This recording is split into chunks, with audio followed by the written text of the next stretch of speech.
Well, my name is Cameron McIntosh, and ever since I was an 8-year-old, I've wanted to put on musicals, and I've never been involved with a show like this. It goes from delirium to being very touching. The music and lyrics were written by two old friends of mine, George Stiles and Anthony Drew, who I've done 2 other shows, both based on classic authors. One was the Just So stories, based on Kipling, and the other was, of course, Pamela Travers' Mary Poppins, which they wrote all the new songs, and we worked between us on creating the new show. This time, 1947, even though the war was over, the country was ravaged by loss and by starvation. They were almost in worse shape than they were during the war. So the story was about hunger, and I don't think it can get any more desperate than hunger, and not just hunger for food. Hunger for attention. The characters, Joyce and Gilbert, want to be part of something. It's really about the haves and the have-nots. My very positive reaction to doing Betty Blue Eyes was because of the quality of the writing.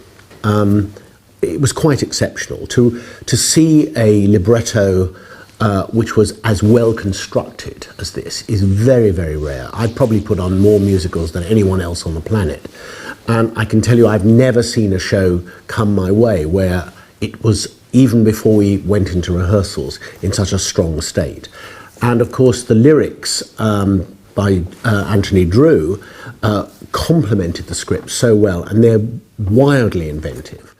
With every different musical that I've ever attached myself to, you learn something about the characters and about the period and about the location in which the story is taking place in. But with this particular story, because it's set in just after the Second World War, I immersed myself in reading books about the life and times of the people who lived in 1947, the sort of experiences they were having to go through. They'd just come through the Second World War, and you would think, as I did when I first read the story, that everyone would be celebrating. The war's over, Winston Churchill, our Prime Minister, has sort of won the war for Britain. But no, it got worse.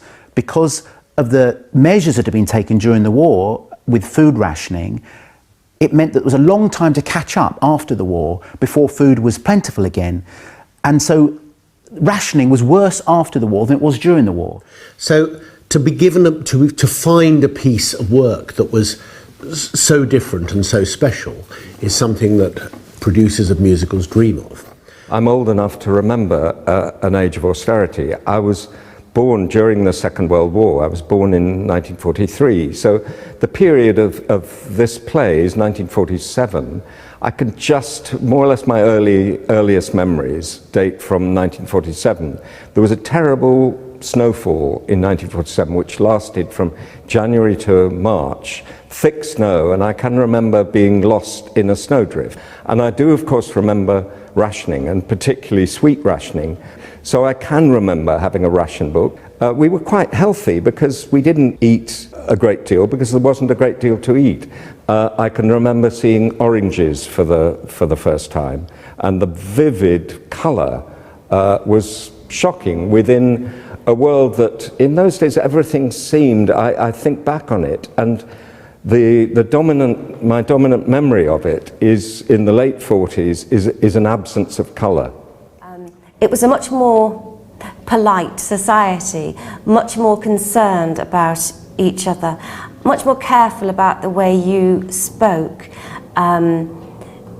It's certainly a society where people were much more aware of manners as well, and I think that comes through very much in the piece. Because there was no food, and I think if you imagine this, if you didn't have anything you wanted at any point, you'd very quickly want the things you couldn't have. Like if someone said to you, right, from tomorrow you can't have tomatoes, you'd want tomatoes even though you may not even like tomatoes. So suddenly having that idea of being things taken away from you and not being just at hand is a terrible thing, I think. And it makes you really appreciate things just being literally on a plate like we have them today. I think Gilbert's life was very austere and very meagre, and he didn't have very much at all. There's no doubt that when the title song is sung and Betty is the object of Gilbert and this Mr. Allardyce who looks after Betty's both admiration and indeed in one case affection, you are taken out of yourself. You know in a way that this is an animatronic pig, but this is the most real pig you'll ever see in your life. And the situation that unfolds in front of you does what only the musical theatre can do, and takes you on a journey of delicious delirium.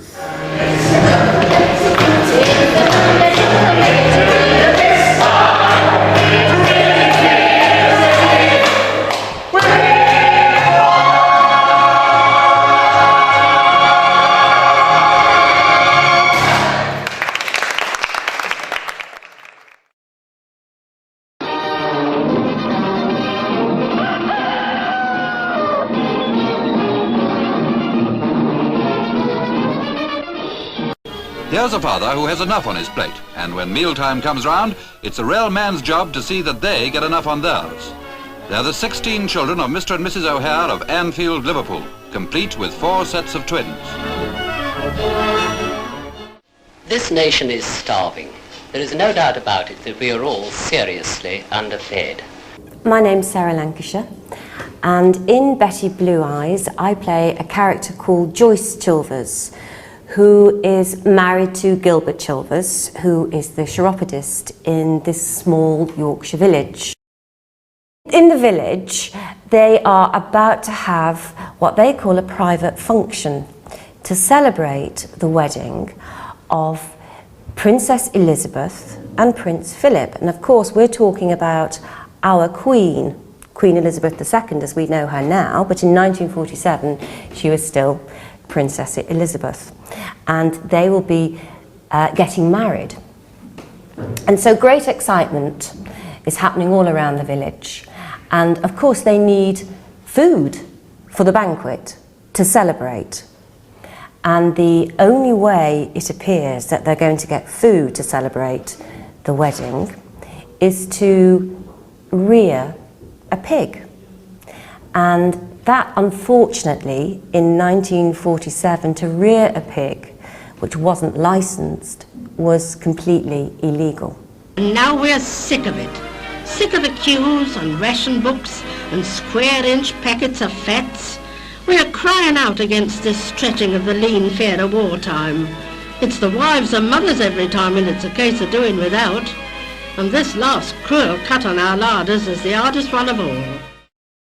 I was 9, because I'm now 81, so I was 9 years of age, a bit younger than you lot, when war broke out, but it didn't worry me really, and I can't think why. But anyway, this is where this is set just after the Second World War, when everything was rationed. They had ration books, and you couldn't go into a butcher and get a piece of meat unless you were rationed. You were on his books, if you like, and they'd tear out a little thing and you'd get perhaps a bit of steak that big or something. I mean, nothing like it is today, you wouldn't even know. I think life in 1947 was very, very hard and very, very difficult. They still had rationing, of course. Food was in short supply all over the place. So the last thing that you needed was somebody like Meat Inspector Wormold going around and shutting down butchers' shops. There wasn't much happiness around. It was very poor. Even though Veronica comes from a rich family, well, it's not a rich family. They think they're rich, but they're not really. And she comes from this family where she's told to sort of sit up straight and, you know, mind her P's and Q's, and so no, 1947 wasn't a great time, but there was a lot of promise, and so it was all going to get better. Sir Ben Smith says we've got to go short. That's what we housewives have been doing for 6 long years. Toast and dried egg breakfasts aren't much to shout about, but now even they're going. Honestly, I'm beginning to dread each new day. Hello, my name is Reece Shearsmith, and I'm an actor, and I am starring in Betty Blue Eyes, playing the part of Gilbert Chilvers, who is a chiropodist in 1947, and he gets wind that the hoity-toity important people of the town are planning a nice big banquet of a pig for the celebration of the royal wedding, and I decide I want to have that pig, so I make a plan to steal it, and my wife and I hatch this plan to nick the pig and eat it, to get our own back at them, because they seem to have everything and we have nothing. And Gilbert is a really a great part, because he's a little cowardly man who has everything put upon him, and then we see the moment in Gilbert's life when he decides things are going to change, and he kind of is the worm that turned. Gilbert hears about this and falls in love with the pig, really, and decides that he's going to bring the pig home. Because the truth of it is, Gilbert and Joyce are pretty hungry now, because of the rationing, obviously, in 1947. And they could probably kill the pig and eat it for themselves. But, like I said, Gilbert gets to the stage when he rather falls in love with Betty. And so he can't kill her. So he steals the pig that they've been hiding away at a farm, and he hides it in his own house, which causes all sorts of chaos. And then when it comes to the banquet, there's a whole load of surprises, and there's a happy ending at the end. Austerity is the word, which means shortage of, doesn't it? Austerity ultimately is trying to make do with as little as you possibly can. And so if you're in austere times, it means that you have to use everything very, very wisely and carefully and make sure that you don't waste anything at all, which actually is a really, really brilliant and wonderful idea. I mean, you know, everybody sort of says that we eat far too much and we eat far too much of the wrong things, and austerity was very much about, you know, making sure that you ate everything and that you didn't have lots of waste left over. I suppose in our very green world now, with, you know, where we try and recycle as much as we possibly can, I think that's a really, really good idea, actually. It was a phrase that was very much used at the time. It was a very austere time. In other words, things were grim. There wasn't much to go round in any department. And so we began with the song, which was very much based on the idea of a radio broadcast, because radio was the main medium at that time for communication. Television was in its infancy, and radio was what everybody listened to all the time. It was their source of information. It was their main source of music. And so we start with something which uses a sort of very typical, quite perky little group of singers going da-doo-be-doo, da-doo-be-doo, da-doo-be-doo, doo-be, in their best BBC accents. Da-doo-be-doo, da-doo-be-doo, da-doo-be-doo, doo-be. And then we go into the tune of the sun has come out and the storm clouds have lifted. Self-raising flour now comes ready sifted. Goodbye, goodbye, goodbye, austerity Britain. Doo-ba-dee-doo. So what I did in it was try and just sum up this sort of very jolly, terribly well-spoken world of the BBC in 1947. If you look at some of the newsreel footage and movie-tone pathé news that used to record the events of the time, you get this sense of a country where it's represented by people who speak terribly properly rather than people who speak normally about wherever they came from. And we wanted to contrast that with the world that our show takes place in, which is Yorkshire, where everybody speaks with a slightly more flattened vowel and everybody is belly aching basically about the fact that they're told that there's lots of food but there's actually nothing about. So they sing fair shares for all, that's what the PM said. No cares, let's have a bowl, soon we'll have honey on our bread. That Mr. Attlee, he told us flatly we could look forward to a spread. Ever since Hitler, portions are littler, now we don't even have the bloody bread. Fair shares for all, Britain is standing tall with fair shares for all. Let me go on.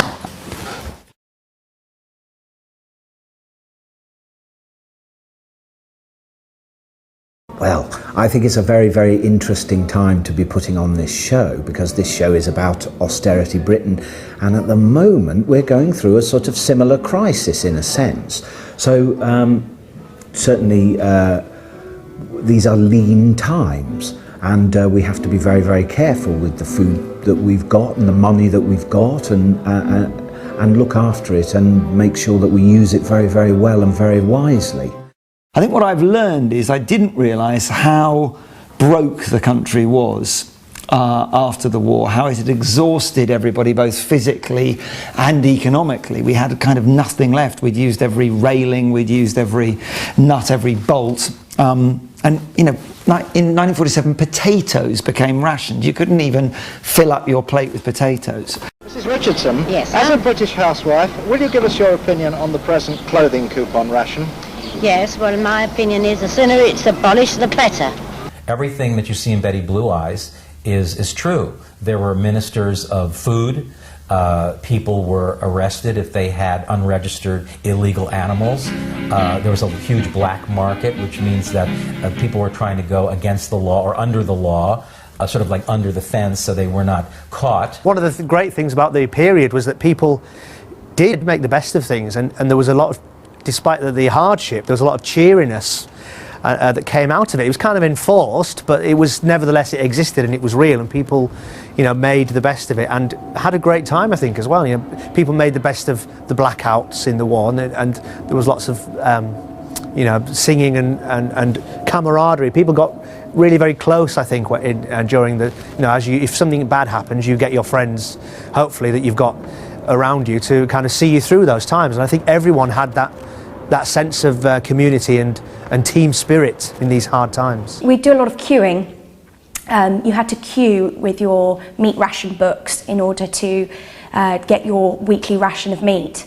And you'll see as the plague progresses, you get angrier and angrier during the queues, and more frustrated.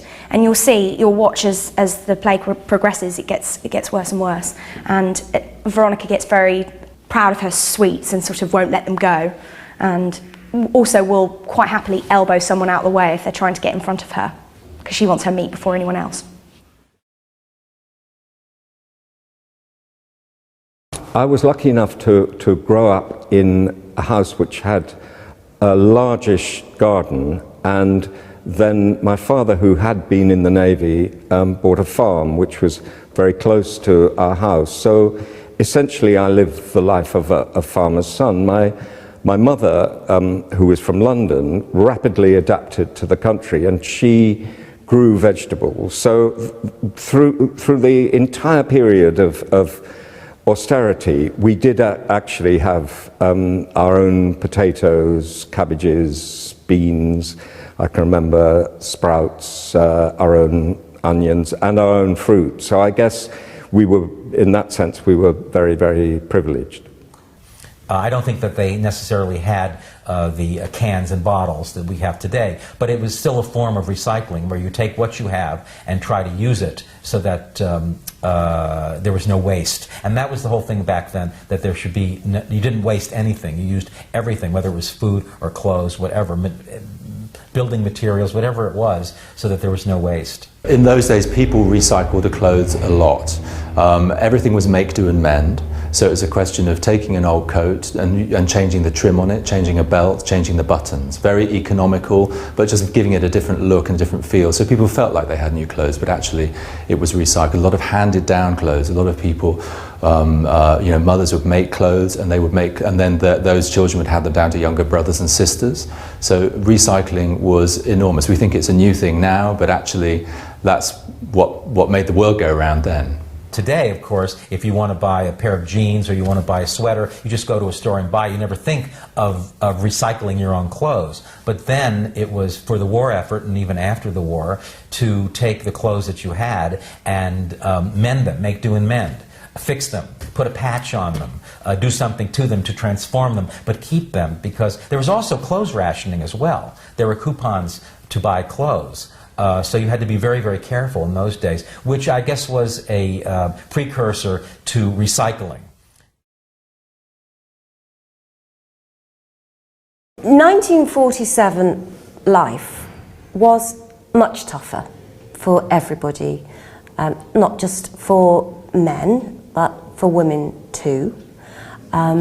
Because you had rationing, it meant you couldn't just nip down to the corner shop and buy anything that you wanted to buy. You couldn't just nip out and buy sweets or go and have a packet of crisps. And you couldn't just raid the cupboard at home because you fancied a sandwich, because every item of food had to be accounted for. If you think like what you want to do maybe with your pocket money, and you can go down to the shops in the weekend, and maybe you want to go into a shop and buy a new top or buy a new game or something, they couldn't do anything like that. Honestly, I'm beginning to dread each new day. I get up wondering what I'm going to give the boys to eat, and the stuff I have to put in front of their father doesn't bear thinking about.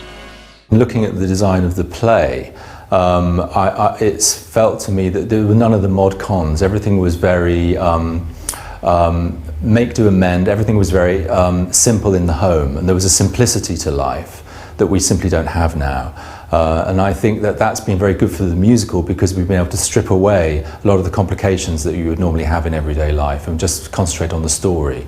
So I would say that life has just got a lot more complicated in many, many ways with inventions and gizmos and things that sort of we have in our houses, but actually in houses then it was a simpler life. And you were very, very fortunate if you had a television. That was very rare. In fact, my mum can remember going round to somebody's house to watch the coronation. That's when Queen Elizabeth II was crowned, and she went round to somebody's house to watch the coronation, and about 40 people went round as well, and they all sat in somebody's living room around this tiny, tiny little television and watched it, because it was such a rare item. Most people had the wireless, and the wireless really, as we know it as the radio today, the wireless was most people's entertainment. And if you didn't do that, then you made your own entertainment, and you went out to dances, or you went to dinner dances. And I think people were much happier because they didn't worry about what they didn't have. They didn't have it, and nobody else had it either. So it was a very equal society. When we go to the Primrose Ballroom, you can really see the Lindy Hop and the jive. Well, it's not a jive, it's a Lindy Hop and a jitterbug. And you see that style of all the different lifts and how they were all put together, and how we've taught each couple on the stage, even though there's so much going on, they've all been taught different sections of a routine. So it's very interesting to see when you look at it as a whole. And then all of a sudden they'll burst into one section where the whole dance is the same.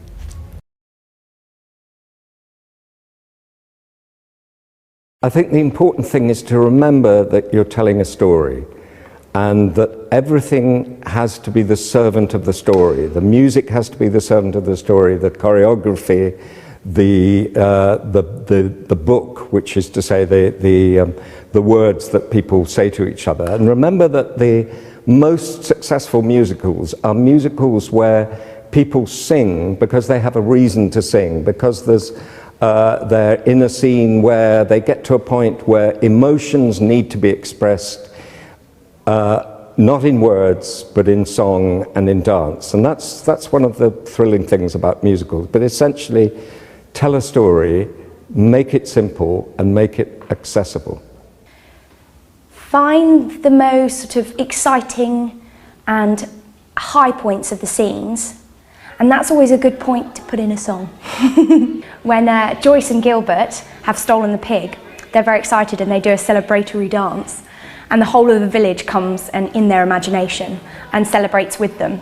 And that's a very good example of their excitement extending into dance and song. I'd say definitely choose a subject that you're passionate about, so that it's going to make you want to dance. Also, always start with what the story is and the character work, and then find the moves from there, rather than working out a set of dance moves and then deciding what they mean. It's always best to start with the meaning. So look at the story, look at the characters, and then use those ideas to create your steps.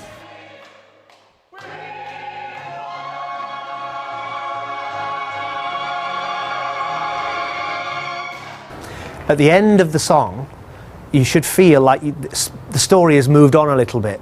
So the song isn't just plonked in and then you've got to pick up where you left off at the beginning of the song. Have the song be a reason to take the story on to somewhere else. So if you're feeling sad and you want to do something about it, in the song, talk about why you feel sad and what you might do to change your life. And at the end, you're ready to go and do that thing that will change your life. So don't sing a sad song and feel the same at the end of it. Have the story that you're trying to tell move on a little bit with the singing.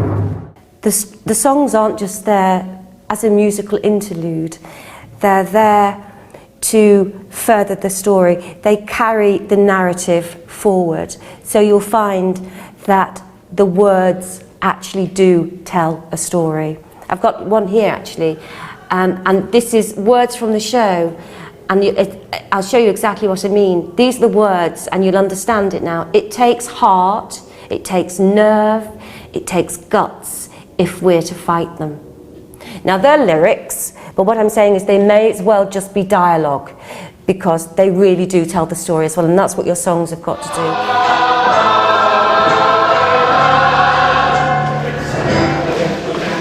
I would say, look around you, look what's in the classroom, look what's at home. You know, are there old clothes at home? Are there old hats at home? Are there things that you can use? Are there milk bottle tops that you can stick on everything to make it sparkle? I think it's that sort of world. It's recycling is a fantastic way to turn things into a piece of theatre. There's all sorts of things lying around the house, from egg boxes to bubble wrap, that you can use to create textures and surfaces. And I would encourage all that sort of work to make your designs come alive.